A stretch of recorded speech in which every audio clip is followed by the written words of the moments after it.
What's up, guys? Welcome to your 88th Android tutorial for the new Boston. What we're going to do in this tutorial is kind of format our milliseconds into minutes, seconds, and milliseconds for a stopwatch application.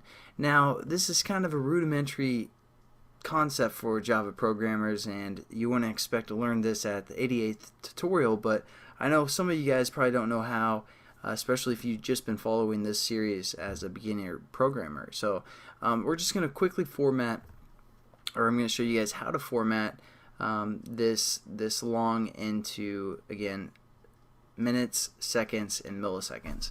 So first, what we're going to do is we're going to set up some int variables within our within our stop button. So we're going to say int milliseconds, or mils, like that, and we're going to again set this equal to our result. Nothing new there. Again, we have our stop and our start time, and it's giving us an error right now because it's like, hey, we're trying to set up an integer and you're trying to set it equal to a long. So what we're going to do is just cast in an int right here. So it's going to be like, yeah, we're working with a long, but hey, don't tell anybody, and we'll make this deal work. Just say it's an int and no one's going to get in trouble. So basically what you've been seeing in the past is we've used this a few times. Basically it's just casting it so we can make it work. And then we're also going to set up an int for seconds. And what we're going to do here is we're going to say our milliseconds, or our result, even though it's pretty much the same thing. Again, we have to cast it as an int, sorry. And then we're going to say our result divided by 60. Wait, no, divide by 1,000, I'm sorry. Because milliseconds into seconds, we're going to divide it by 1,000. General basic math right there. And then we're also going to set up an int for minutes. And we're going to set this equal to, again, int. And then we're going to say our seconds. Actually, we don't have to use the int for this one. We're just going to say our seconds divided by 60. Makes sense, right? Whoops, our second divided by 60. Let's make it seconds.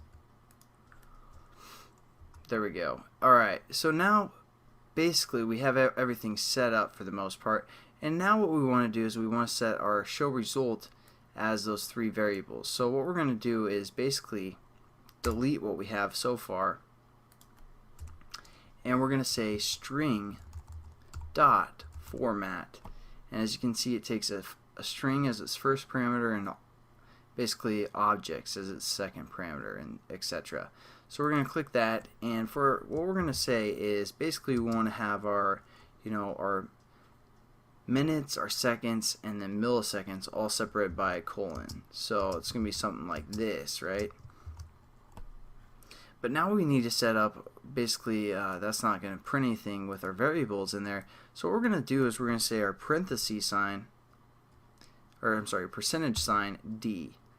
And that's basically going to give us kind of a reference, which I'll explain in a second.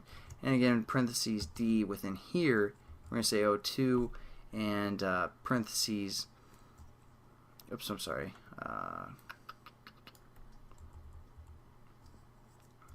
parentheses O2, D, and then again for the third one we're going to say parentheses O2, D.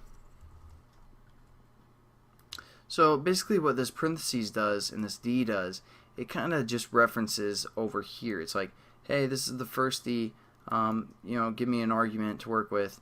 And it's like, hey, this is another D, give me the second argument and the third argument. So what we're going to do is we're going to set up our arguments over here. So we're going to say milliseconds, seconds, and oops, no, not like that, I'm sorry. Minutes is our first D, seconds, and milliseconds. So that's referring to these int variables right here.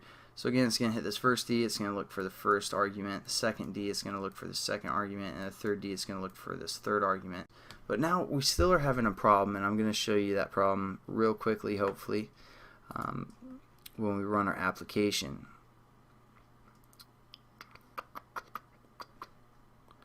So we're going to hit start, let it run for a little bit, and then basically when we hit stop, our milliseconds is still showing all of our milliseconds, and you know it's still showing the 5 here.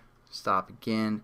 We have the 14 here and the 14 here, etc. So we want to get rid of that problem.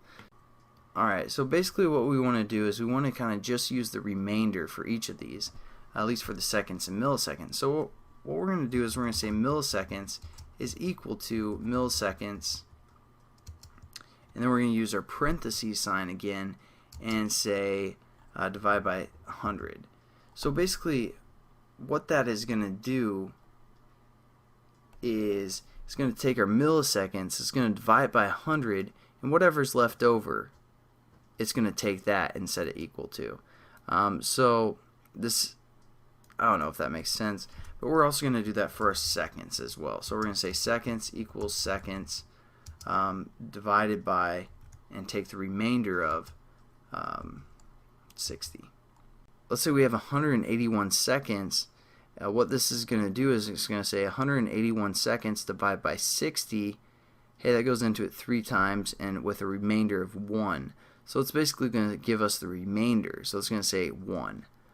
So basically that's what we're working with. And now when we run our application, everything should work out perfectly.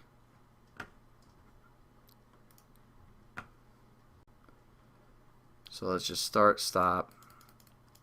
And as you can see, it's kind of rounding everything off, and we aren't getting that overlap there that we were getting previously. So hopefully that kind of made some sense, guys. You learned about the module, or the remainder, and also these D things.